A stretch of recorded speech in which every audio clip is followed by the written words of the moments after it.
जय हिंद दोस्तों, स्वागत है आप सभी का आपके अपनी करंट अफेयर्स की क्लास पर। मैं हूं आप सभी का राजा गुप्ता।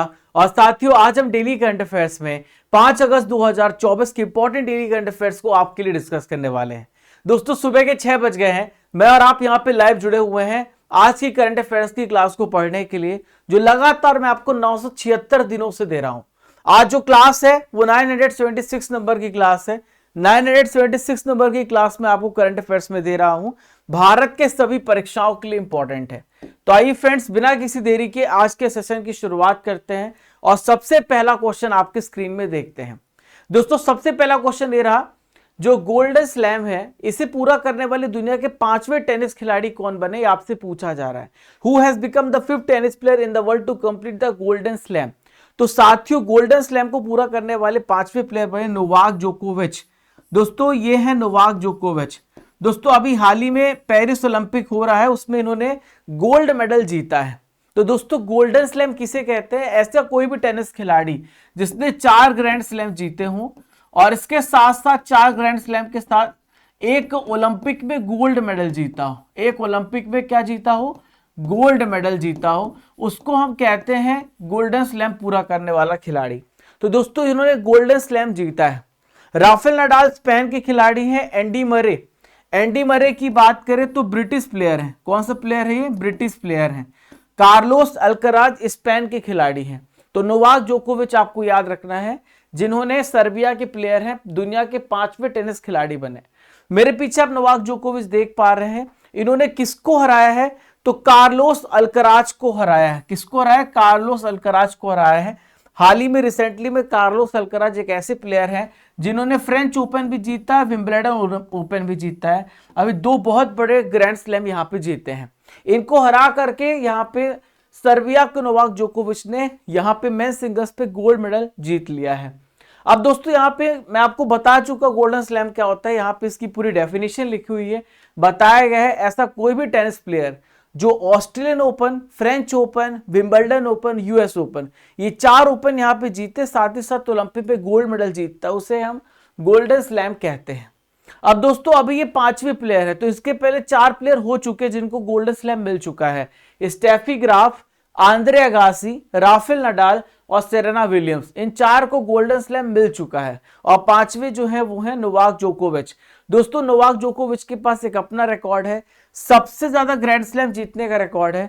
24 ग्रैंड स्लैम नोवाक जोकोविच ने अपने करियर में जीते हैं। अब दोस्तों, मैं आपको यहां पे बता देता हूं कि अभी देखिए, इस साल 3 ओपन हो चुके हैं। ऑस्ट्रेलियन ओपन हो चुका है, इसके अलावा फ्रेंच ओपन हो चुका है और विंबलडन ओपन हो चुका है। यूएस ओपन बाकी है। तो मैं आपको तीनों प्लेयर का रिवीजन करा देता हूं, कौन यहां पे हर ओपन में विनर बना है।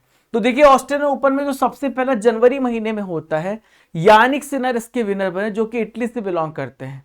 वहीं पे वीमेन सिंगल्स का जो टाइटल है आरियाना सबलेंका ने जीता, जो कि बेलारूस की प्लेयर है।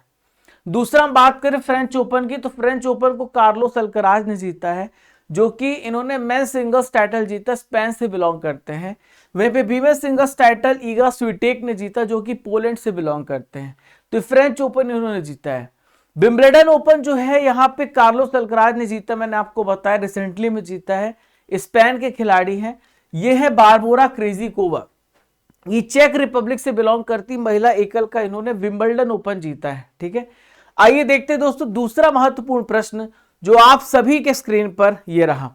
हाल ही में इसरो ने अंतरराष्ट्रीय स्पेस स्टेशन के आगामी मिशन के लिए गगन यात्री के रूप में किसे चुना है? तो दोस्तों, अभी यहाँ पे इसरो जो है इंटरस्टेलर स्पेस स्टेशन भेजने वाला है, इसके लिए 2 व्यक्तियों को चुना गया है। ठीक है, तो गगन यात्री किसे चुना है? शुभांशु शुक्ला को चुना है, प्रशांत बालकृष्ण नायर, इन दोनों को यहाँ पे चुना है। ठीक है, ये दोनों यहाँ पे इंटरस्टेलर स्पेस स्टेशन भेजे जाएंगे और ये समझौता हाल ही में नासा के साथ हुआ है। देखिए, गोपी थोटाकुरा की बात करें तो एक ऐसे पहले भारतीय बन चुके हैं जो कि स्पेस में as a tourist, as a पर्यटक गए हैं। तो साथियों, यहां पर आप देख पा रहे बालकृष्ण नायर और यहां पे शुभांशु शुक्ला को देख रहे हैं, ये दोनों इंटरस्टेलर स्पेस स्टेशन भेजे जाएंगे। दोस्तों, भारत और अमेरिका का मिशन है और ये दोनों अंतरिक्ष यात्री हैं, यहाँ पे जाने वाले हैं, इसके लिए इन्होंने यहाँ पे इनको चुना गया है। दोस्तों, जो यहाँ पे ग्रुप कैप्टन शुभांशु शुक्ला है वो ये है मुख्य गगन यात्री, इनको चीफ गगन यात्री कहा गया है। और इनके साथ जो बालकृष्ण नायर है इनको बैकअप गगनयात्री के रूप में चुना गया है। ठीक है दोस्तों, पिछले साल 2023 में पीएम मोदी जब अमेरिका गए थे तब ये यहाँ पे समझौता हुआ था, इसरो नासा अभियान को लेकर के इंटरस्टेलर स्पेस स्टेशन भेजने के लिए समझौता हुआ था और इस पर सहमति व्यक्त की गई थी। तो साथियों, ये जो मिशन है, इस मिशन का नाम आपसे पूछा जा सकता है, तो इस मिशन का नाम है एक्सियोम 4। क्या नाम है इसका? एक्सियोम 4 इसका नाम है।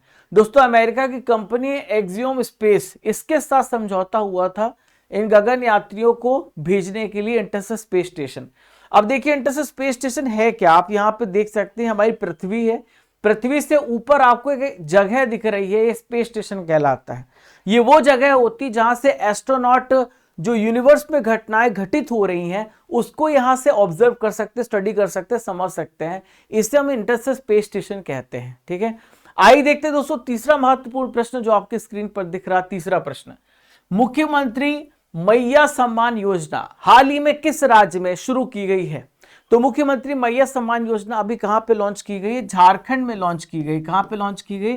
झारखंड इसका राइट आंसर हो जाएगा। ठीक है, तो राजस्थान में अभी जो योजना स्टार्ट हुई है, जो राइट टू हेल्थ, सबको यहाँ पे स्वास्थ्य का अधिकार है और यहाँ पे फ्री स्वास्थ्य का अधिकार राजस्थान में लॉन्च किया गया है। मध्य प्रदेश में लाडली लक्ष्मी योजना और लाडली बहना योजना, ऐसी बड़ी स्कीम्स यहाँ पे मध्य प्रदेश में चल रही हैं।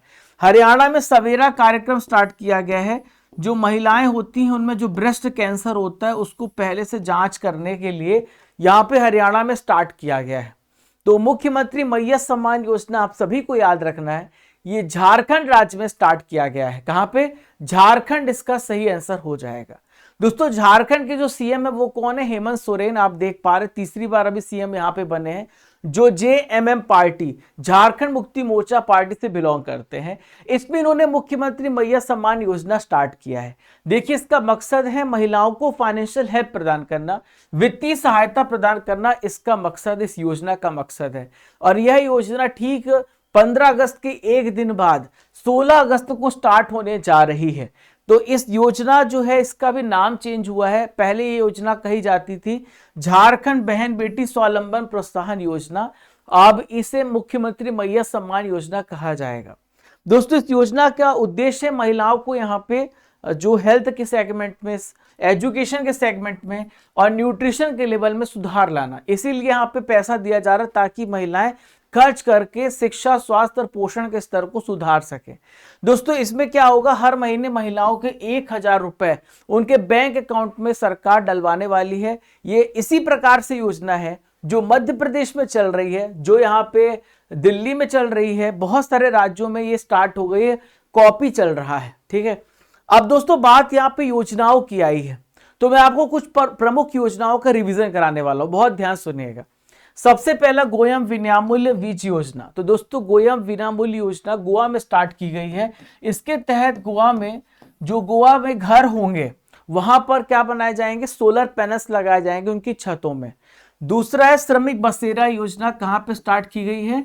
गुजरात में श्रमिक बसेरा योजना स्टार्ट की गई है। जो लेबर्स यहाँ पे दूसरे जिलों में जाकर के काम करते हैं तो उनको रहने के लिए केवल 5 रुपए का किराया देना पड़ेगा, उनके लिए अस्थायी घर बनाया जा रहा है। राजीव गांधी सिविल अभय हस्तम योजना तेलंगाना में स्टार्ट किया गया है। कहां पे स्टार्ट किया गया है? तेलंगाना में ये स्टार्ट किया गया है। ठीक है, लाडला भाई योजना। तो लाडला भाई योजना कहां पे स्टार्ट किया गया दोस्तों? महाराष्ट्र राज्य में लाडला भाई योजना स्टार्ट किया गया है। इसमें क्या किया जाएगा? इसमें यहां पर लाडला भाई योजना के तहत दोस्तों यहाँ पे जो 12th पास कर चुके हैं, जो ग्रेजुएट्स हैं, जो डिप्लोमा धारक हैं, उनको सरकार मदद करने वाली है। ठीक है, आइए देखते हैं दोस्तों चौथा महत्वपूर्ण प्रश्न जो आप सभी के स्क्रीन पर दिख रहा है। चौथा क्वेश्चन, यामिनी कृष्णमूर्ति का हाल ही में निधन हो गया, वह किस नृत्य की कलाकार थी? Yamini Krishnamurthy has passed away, she was the performer of which one of the following dance? तो साथियों, भरतनाट्यम इसका राइट आंसर हो जाएगा। भरतनाट्यम जो तमिलनाडु से संबंध है, तमिलनाडु का क्लासिकल डांस है, ये इनसे इनका संबंध था। दोस्तों, नौटंकी कहां पर होती है? तो नौटंकी होती है उत्तर भारत में। रासलीला भी कहां पर होती है? उत्तर भारत में होती है। लेकिन वहीं पे कोल्टम की बात करें तो केरल और तमिलनाडु में ये कोल्टम होता है। कहां पर होता है? केरल और तमिलनाडु में कोल्टम होता है। आइए मैं आपको यामिनी कृष्ण मूर्ति दिखाता हूं। तो आप मेरे पीछे यामिनी कृष्ण मूर्ति इनको देख पा रहे हैं। She belongs from Bharatanatyam and but she is no more. और 83 साल की उम्र में इनका निधन हुआ है। इनका जन्म हुआ था आंध्र प्रदेश में 1940 में मदनपल्ली जगह पर। और यहाँ पे इन्होंने बहुत सारे अवार्ड्स भी जीते हैं। बहुत ही फेमस, बहुत ही पॉपुलर भरतनाट्यम डांसर थी। 1968 में पद्मश्री जीता, भारत का चौथा सर्वोच्च नागरिक सम्मान। 2001 में पद्म भूषण जीता, भारत का तीसरा सर्वोच्च नागरिक सम्मान। 2016 में देश का दूसरा सर्वोच्च नागरिक सम्मान पद्म विभूषण से सम्मानित की गई है। ठीक है, भारत का सबसे बड़ा नागरिक सम्मान भारत रत्न है। ठीक है, चलिए इसके अलावा हम बात कर लेते हैं यहाँ पे कि भरतनाट्यम जो है ये कैसा डांस है। तो ये एक सोलो फीमेल डांसर है। आप यहाँ पर एक महिला को देख पा रहे हैं, ये यहाँ पे अकेले ही है।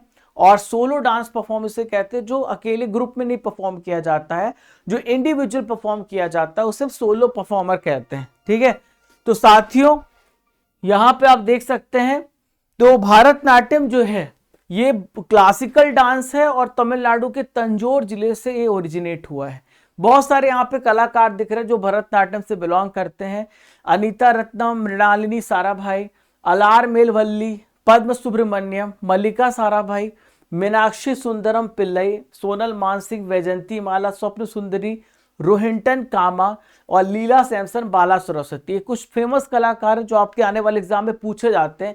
आजकल एमपी पीसीएस, जितने भी स्टेट पीसीएस है या एसएससी है, ऐसा पूछ लिया जाता है कि फॉर एग्जाम्पल मल्लिका साराभाई का संबंध इनमें से किस नृत्य से था, तो आपको बताना पड़ेगा भरतनाट्यम से था। ऐसे प्रश्न भी आते हैं।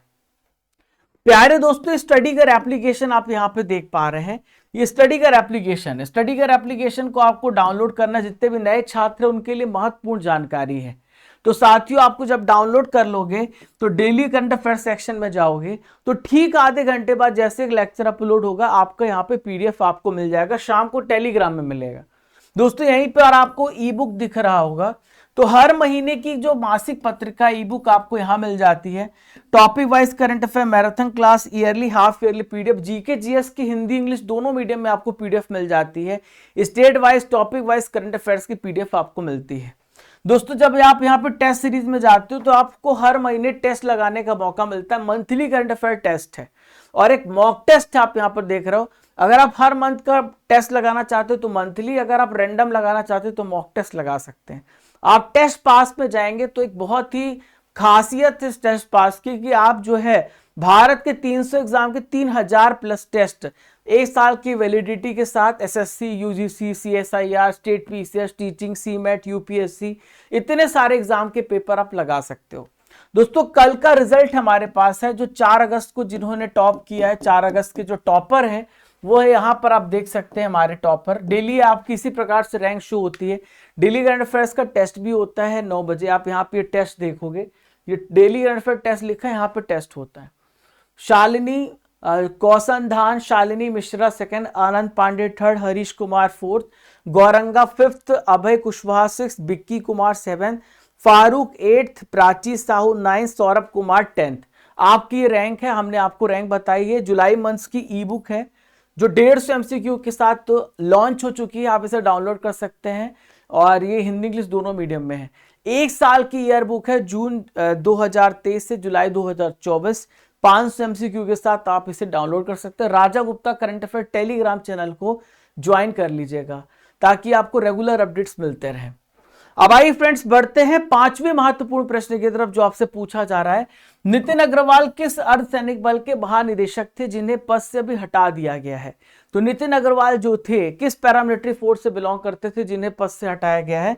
तो बॉर्डर सिक्योरिटी फोर्स बीएसएफ से बिलोंग करते थे जिनको अभी पद से हटाया गया। अब आपके मन में सवाल उठ रहा होगा कि आखिर क्यों हटाया गया, उसका भी आंसर मैं आपको दूंगा। तो पहले आप नितिन अग्रवाल को देखिए जिनको अभी यहाँ पे हटाया गया है। इनके साथ एक और व्यक्ति है जो कि डिप्टी स्पेशल डायरेक्टर जनरल थे, योगेश बहादुर खुरानिया। इनको भी यहाँ पे पद से हटा दिया गया है। अब दोस्तों यहाँ पे क्यों हटाया गया है? तो लास्ट 1 ईयर्स में देखें तो यहाँ पे घुसपैठ बढ़ी है, जो आतंकवाद है, जो टेररिज्म की एक्टिविटीज है वो थोड़ा बढ़ी है। इसी को देखते हुए यहाँ पे सख्त कदम उठाए गए और DG BSF, special DG BSF को हटाना पड़ा और ये ही इसकी मुख्य वजह है, यही मुख्य कारण है। अब दोस्तों जब इनको हटा दिया गया है तो इसका कार्यभार कौन संभालेगा? तो आप मेरे पीछे एसएसबी के डीजी देख रहे दलजीत सिंह चौधरी। तो दलजीत सिंह चौधरी को बॉर्डर सिक्योरिटी फोर्स का डीजी का अतिरिक्त प्रभार दिया गया है, ये इस पद को संभालेंगे। इसके अलावा दोस्तों हम बात करें तो यहां पर सीमा सुरक्षा बल के बारे में जान लेते हैं कि बीएसएफ क्या काम करता है। बीएसएफ 1965 में स्थापित हुआ था। जब यहाँ पे 1965 की जो वॉर हुई थी उसके बाद यहाँ पर इसकी स्थापना करने का हमने सोचा और इसका सिद्धांत है जीवन पर्यंत कर्तव्य। ठीक है, तो दोस्तों यहाँ पे ये पाकिस्तान और बांग्लादेश की बॉर्डर को प्रोटेक्ट करने के लिए यहाँ पे सीमाओं पे तैनात किए गए हैं। दोस्तों यहाँ पे हम अर्धसैनिक बलों के प्रमुख के बारे में जानने वाले हैं जो आपसे पूछे जा सकते हैं। मेरे साथ आप सभी कमेंट बॉक्स पे आंसर देते चलिएगा। तो सबसे पहला है एसएसबी, जिसे हम कहते हैं सीमा सशस्त्र बल। तो सीमा सशस्त्र बल के हैं दलजीत सिंह, अभी मैंने आपको पढ़ाया कौन है, दलजीत सिंह हैं सीमा सशस्त्र बल के डीजी। असम राइफल्स के हैं विकास लखेड़ा, क्या नाम है इनका, विकास लखेड़ा, हाल ही में अपॉइंट किए गए हैं, याद रखिएगा, पूछा जाएगा। असम राइफल्स के हैं विकास लखेड़ा। केंद्रीय रिजर्व पुलिस बल सीआरपीएफ के डीजी हैं अनीश दयाल सिंह, क्या नाम है इनका, अनीश दयाल सिंह, आप सभी याद रखिएगा। ठीक है, नेक्स्ट है केंद्रीय औद्योगिक सुरक्षा बल सीआईएसएफ के डीजी, यहां पर आपसे पूछा जा रहा है तो सीआईएसएफ के डीजी नीना सिंह, क्या नाम है इनका, नीना सिंह इनका नाम है, याद रखिएगा, पूछा जाएगा। ठीक है, भारत की पहली महिला सीआईएसएफ की डीजी है, ये है नीना सिंह है। दोस्तों आज की नॉलेज की फैक्ट्री में हम प्रमुख राज्यों का स्थापना दिवस पढ़ेंगे। आमतौर पर यहां से डायरेक्ट क्वेश्चन पूछे गए कि इस राज्य का स्थापना दिवस कब मनाया जाता है, आइए जानते हैं। तो फ्रेंड्स बिहार दिवस लिखा है, तो बिहार दिवस मेरे साथ आप सभी बताते चलेंगे 22 मार्च को मनाया जाता है। गुजरात दिवस 1 मई को मनाया जाता है। गुजरात और महाराष्ट्र दिवस ये दोनों 1 मई को मनाया जाते हैं, क्योंकि 1 मई 1960 को गुजरात गुजराती भाषा के आधार पर, महाराष्ट्र मराठी भाषा के आधार पर अलग कर दिए गए थे।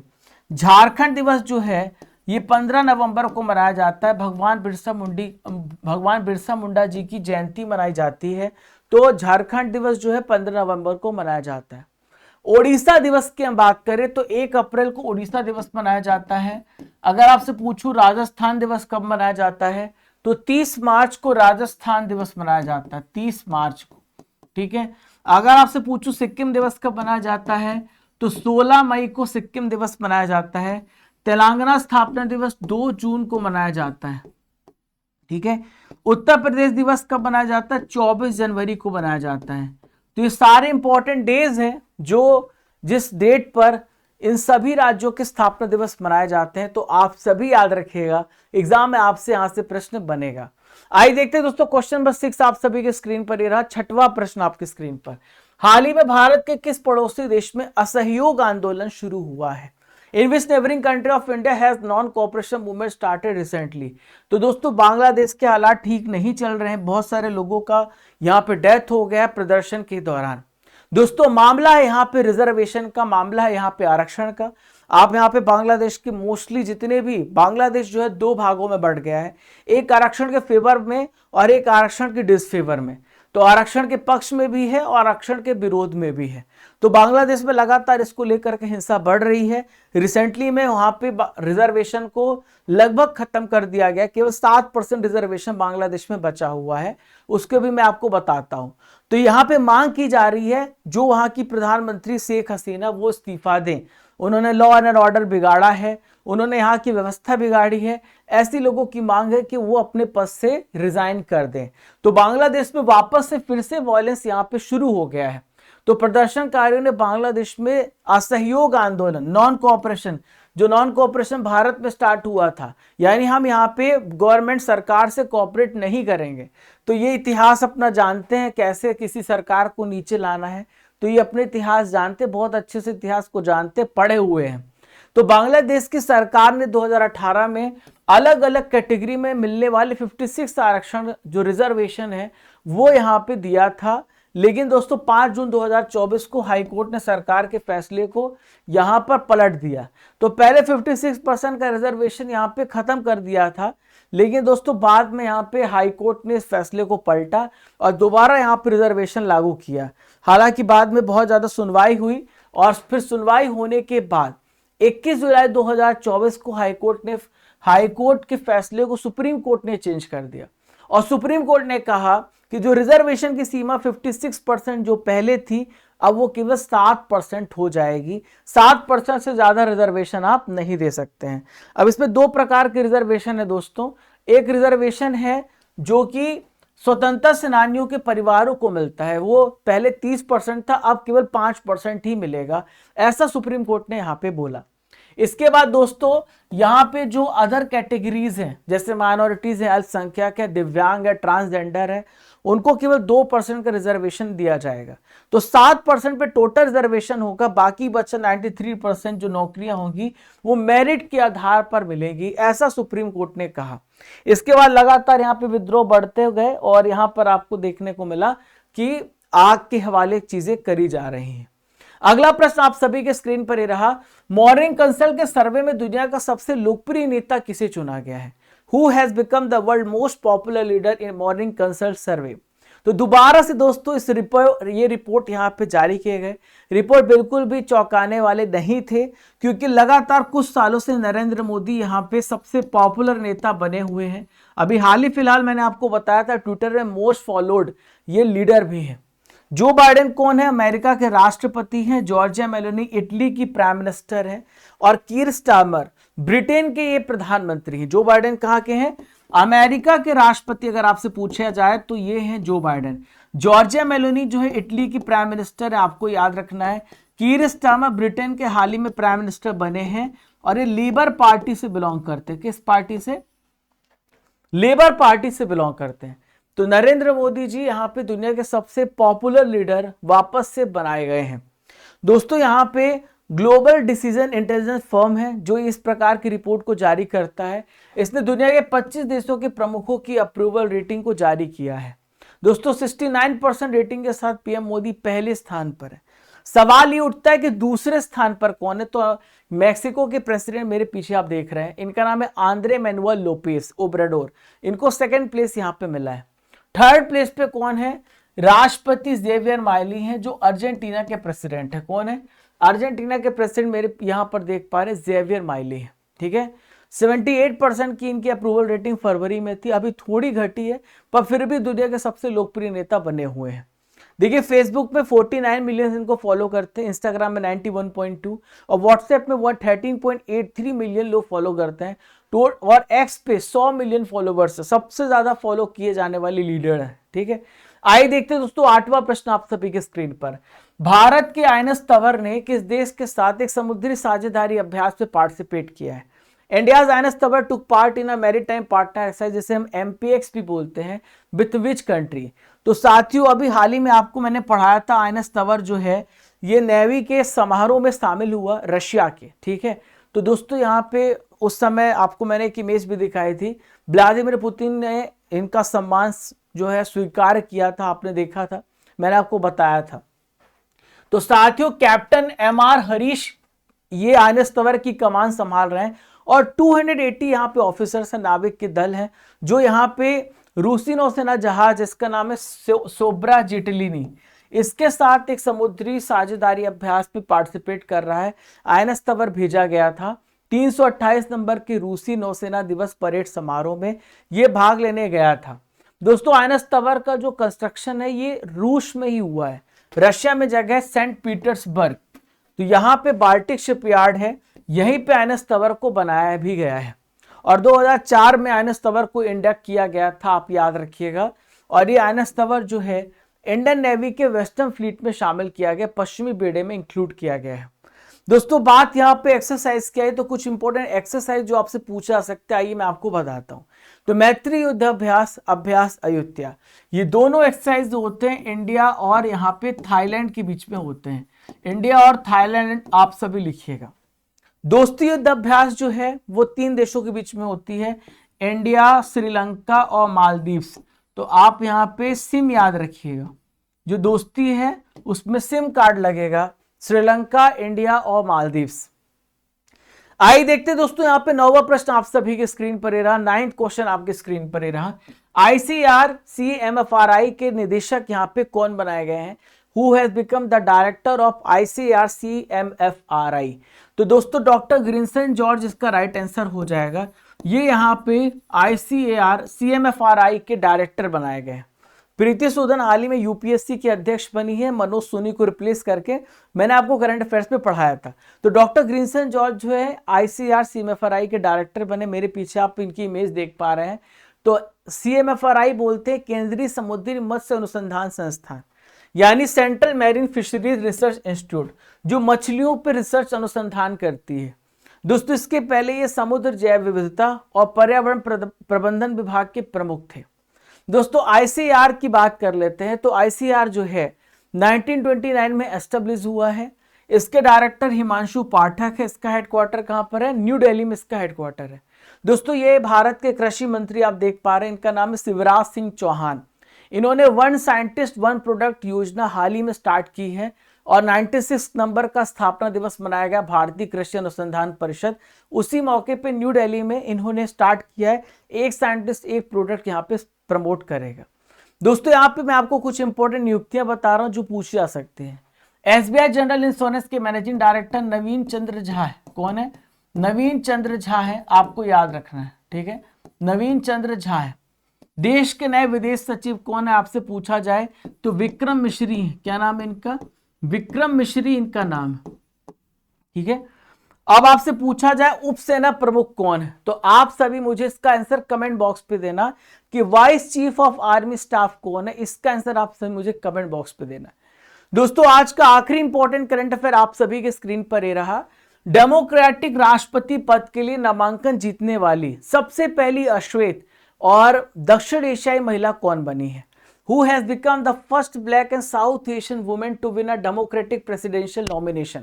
तो साथियों यहाँ पे कमला हैरिस, जो यहाँ पे अमेरिका की वर्तमान में वाइस प्रेसिडेंट भी है, उपराष्ट्रपति हैं, इनको यहाँ पे डेमोक्रेटिक प्रेसिडेंशियल नॉमिनेशन, आप ये वो पार्टी है जो ओबामा की पार्टी थी, ओबामा ने इनको यहाँ पे समर्थन दिया है, ठीक है।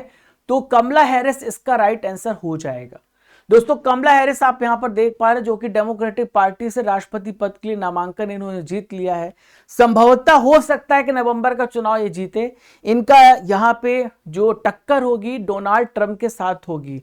लगभग 2350 प्रतिनिधियों का इनको यहां पे समर्थन प्राप्त हुआ है और ये पहली ऐसी अश्वेत यहां और पहली दक्षिण एशियाई महिला बनी है जो अमेरिकी राजनीतिक पार्टी के लिए राष्ट्रपति का कैंडिडेट बनी है, ठीक है। तो साथियों यहाँ पे आप देखिए, राष्ट्रपति चुनाव जीतने के लिए 538 मेंबर्स में 270 इलेक्टोरल वोटों की जरूरत है, ठीक है। अगर इतना पा लेती हैं तो यहाँ पे चुनाव ये जीत जाएंगे। प्यारे साथियों अब यहाँ पे 10 महत्वपूर्ण करंट अफेयर समाप्त हो गए हैं। अब बारी है RRR सेशन की, जो जुलाई महीने के करंट अफेयर्स का यहाँ पे हम रिविजन करेंगे। तो राष्ट्रीय चिकित्सा आयोग के अध्यक्ष कौन बने आपसे पूछा जा रहा है। तो राष्ट्रीय चिकित्सा आयोग के अध्यक्ष है BN गंगाधर। आप सभी कमेंट बॉक्स पे आंसर देते चलिए। The Lancet planetary health journal में प्रकाशित एक अध्ययन की रिपोर्ट के अनुसार हर साल एयर पोल्यूशन से कितने लोगों की डेथ हो जाती है? तो लगभग 33,000 ऐसे लोग हैं जिनको यहाँ पे एयर पोल्यूशन की वजह से उनकी मृत्यु होती है। पंजाब और हरियाणा हाईकोर्ट के सीजे कौन बने हैं? तो शील नागू पंजाब और हरियाणा हाईकोर्ट के सीजे बने हैं। यूरोपीय परिषद के अध्यक्ष कौन बने हैं? तो यूरोपीय परिषद के अध्यक्ष दोस्तों एंटोनियो कोस्टा बने, जो पुर्तगाल के पहले प्राइम मिनिस्टर थे। मुख्यमंत्री माझी लड़की बहन योजना किस राज्य में स्टार्ट की गई है? तो महाराष्ट्र राज्य में लॉन्च की गई, जहां पे लाडला जो भाई योजना स्टार्ट किया गया है। दोस्तों 3 अगस्त का यहाँ पे रिवीजन करेंगे। कल था संडे, तो कल हमने वीकली करंट अफेयर्स पढ़ाया था, हम सैटरडे का यहाँ पे रिवीजन करेंगे। तो आइए स्टार्ट करते हैं। चौथा राष्ट्रीय हिंदी विज्ञान सम्मेलन 2024 कहां पर आयोजित हुआ है? भोपाल में हुआ है। इंडो पैसिफिक इकोनॉमिक फ्रेमवर्क की आपूर्ति श्रृंखला परिषद का उपाध्यक्ष कौन सा देश बना है? तो भारत देश बना है। अमेरिका इसका अध्यक्ष बना है। भारत ने वियतनाम को कितना लोन प्रोवाइड किया था? तो फ्रेंड्स भारत ने वियतनाम को $300 मिलियन यहाँ पे लोन प्रोवाइड किया। राज्यपालों की 52 नंबर की सम्मेलन की अध्यक्षता किसने की है? तो हमारे देश के राष्ट्रपति के द्वारा इसका अध्यक्षता किया गया। केंद्रीय विद्युत प्राधिकरण किस राज्य में हाइड्रो पंप भंडारण प्लांट की मंजूरी दी है? ओडिशा और कर्नाटक इसका राइट आंसर हो जाएगा। भारत 2023 में वैश्विक कृषि निर्यात में किस स्थान पर है? तो भारत इसमें 8वें स्थान पर पहुंच चुका है। विश्व शिल्प शहर प्रमाण पत्र प्राप्त करने वाला भारत का चौथा शहर कौन सा है? तो दोस्तों ये श्रीनगर है। हाल ही में किस देश ने इंस्टाग्राम पर बैन लगा दिया है? तो तुर्की ने यहां पे इंस्टाग्राम पर अभी बैन लगाया है। भारत ने किस देश को कांडला विशाखापट्टनम बंदरगाह के उपयोग को मंजूरी दी है? तो भारत ने मालदीव्स को इसकी उपयोग करने के लिए परमिशन दी है। भारत के सबसे कम उम्र के ओलंपिक रेफरी कौन बने हैं? तो इनका नाम है काबिलन साई अशोक। दोस्तों यहां पे मैं आपका टेस्ट लेने वाला हूं 5 अगस्त का टेस्ट होगा। आइए देखते हैं आप कितना सही कर पाते हैं यहां पे। तो आइए देखते हैं। और सबसे पहला प्रश्न ये रहा, ये टेस्ट उसके लिए होता है जो पूरा करंट अफेयर्स पढ़ लेता है, लास्ट में आपका रिवीजन हो जाता है। राकेश शर्मा अंतरिक्ष में किस साल अंतरिक्ष में गए थे? तो 1984 में ये अंतरिक्ष में भेजे गए थे। विश्वकर्मा पेंशन योजना किस राज्य से संबंधित है? तो राजस्थान राज्य से इसका संबंध है। सोनल मानसिंह का संबंध किस नृत्य से है? तो भरतनाट्यम से इनका संबंध है। ऑस्ट्रेलियन ओपन 2024 को किसने जीता है? तो ऑस्ट्रेलियन ओपन 2024 इस साल यानिक सिनर ने जीता है, इटली से बिलोंग करते हैं। अंतरराष्ट्रीय अंतरिक्ष स्टेशन को किस वर्ष लॉन्च किया गया था? तो इसको 1998 में लॉन्च किया गया था। ठीक है, आपके लिए प्रश्न है दोस्तों, यामिनी कृष्ण मूर्ति का निधन हो गया, वे किस नृत्य की कलाकार थी? इसका आंसर आप सभी को मुझे कमेंट बॉक्स पे देना है।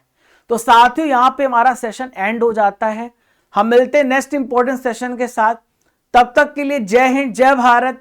खुश रहिए, मुस्कुराते रहिए, पढ़ते रहिए, अपने काम पे लगे रहिए और अपने ऊपर विश्वास कीजिए कि इस जर्नी को आपको पूरा करना है, आपको सफलता प्राप्त करनी है, चाहे जो भी कीमत चुकानी पड़े। मिलते दोस्तों, आज का दिन आपका शानदार हो, जानदार हो। तब तक के लिए जय हिंद, जय भारत।